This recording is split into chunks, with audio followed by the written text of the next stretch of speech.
Welcome to 5-Minute Gospel Reflections for Lent. I'm Dr. Ben Safranski, and let's get right into it. Today is Ash Wednesday, the beginning of Lent, one of the most somber and penitential days of the year.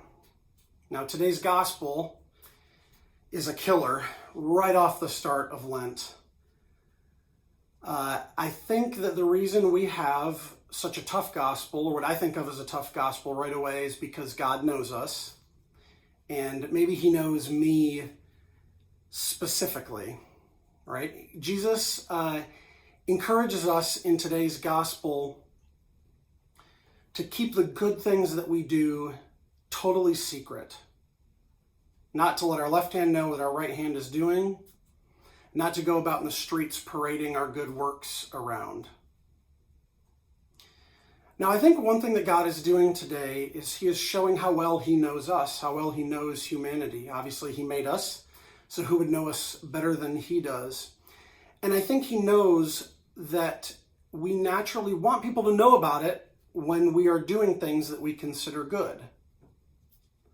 Now, I think this is also a fine line, because on the one hand, it's good for people to see us doing good things. Isn't that encouraging to people?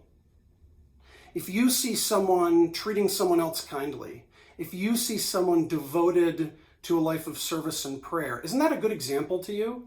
Isn't that encouraging? And I think that's absolutely true. Many of us come to our faith through the example of others. But I think God understands that we can pretty easily slide from being a good example, encouraging others, into focusing more on whether people are seeing us or not. And I speak from personal experience. For me, it's hard to think about doing something good or working hard at something specifically and only for the invisible good that it will do. Right? There's always that nagging voice in the back of my head when I pray a rosary, when I give to charity, when I go to Mass, when I do anything, when I make these videos that says, what if nobody hears about this, sees it, and knows about it? Is this sacrifice, is this work really worth it, right? And I think ultimately when we publicize the good that we're doing or that we're trying to do, one thing it can be is it can be a denial of the real supernatural power of prayer, charity, fasting, or whatever else that we're doing. I think for me, sometimes it's a way of saying, I can't see the effects that this has on anyone. But if someone else knows about it, if someone sees it, then at least I'll gain that benefit from it. That's a temptation for me. So I think we have to be careful about that. So this Lent, I would like to encourage you, and at the same time encourage myself, remind myself, not to go out of your way to tell people about the sacrifices, the prayers, the almsgiving, whatever it is that you're doing for Lent.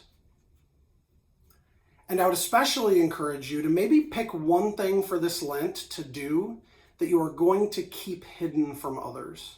Whether it's a daily prayer that you can do in secret, whether it's giving to charity, which you can do online, nobody has to know about, I would encourage you to do that.